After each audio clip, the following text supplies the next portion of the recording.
What's up? So I've been selling on Depop for about a year and I've been thrifting for a while in my life. And one of the things that comes up in the reselling and thrifting community is how thrifting can actually hurt under-resourced communities by going to their Goodwills and like stealing and taking their items.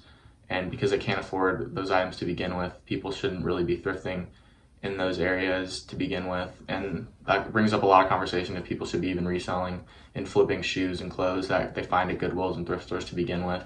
So as a reseller myself, I wanted to give you guys some tips if you're selling on Depop, eBay, Grailed, whatever, as to how not to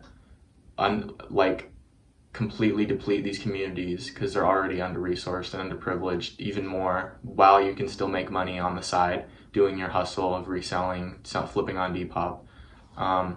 So the number one thing I would say is to not go directly to under-resourced communities and to stay within your immediate area. A rule of thumb that I like to use since I skate is if I can skate there, it's okay, but if I can't, then it's too far. Like, don't go specifically to areas that you know are more poor, or just because you know that they're gonna have better clothes or better deals and stuff like that. That's just not acceptable because some people rely on Goodwills and local thrift stores to fund all their, that's where they get all their clothes. They can't afford to go to a retail shop that has high priced, regular price clothing like most of us can.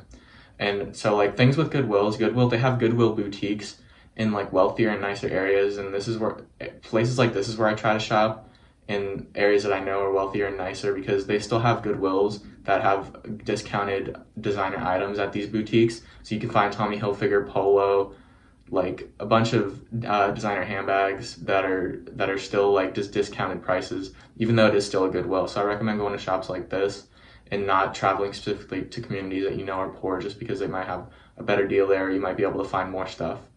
And that goes into my next point, which is don't buy in bulk. And like when I go to a thrift store, even if I have a cart, it's normally just a push around my skateboard. I never buy more than like 5 items. I see some people filling up their carts. Like getting like 2 carts. Like, you should not do that. Like, just rummaging through thrift stores to just get everything you can is not cool, because then it takes away from like other people who need that stuff. But I mean, it's debatable. Like, if you're going to a Goodwill boutique and you just buy a lot of stuff, you're still spending a lot of money. So like, that's fine. And Goodwill is a non-for-profit, so that goes into my next point, is make sure you always donate when you purchase something. I always do this, and you're always really nice to the cashier and the workers there, because you never know. Like, sometimes I've been nice to the cashier that I've seen a few times and they cut me a good deal. So like, always be really respectful and always be really nice to the workers, no matter where you're shopping.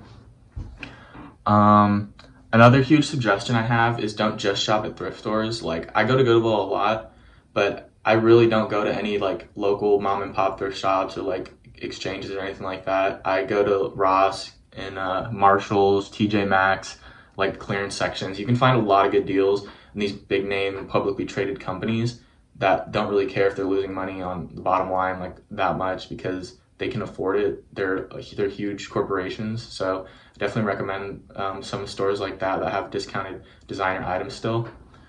And then a way to like a lot of the criticism comes from people like upselling and people selling for like 10 times as much as things are actually worth.